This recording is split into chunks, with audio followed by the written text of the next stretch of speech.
So, may bago silang ramen. So, try natin ito.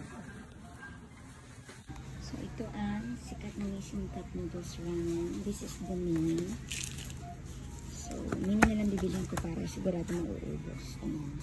So, one box is 1,230 yen.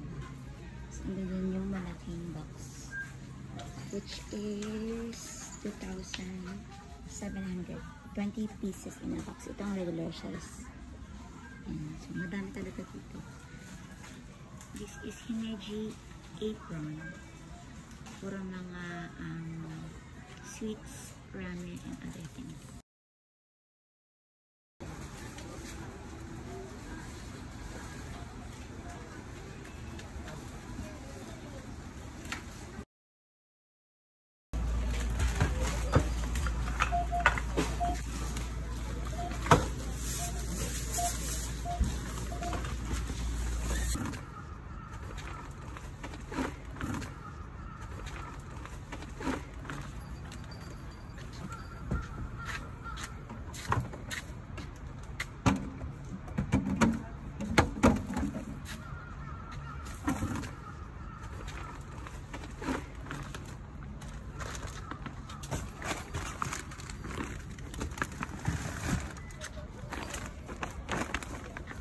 Are you taking a good video? Yes. I will look.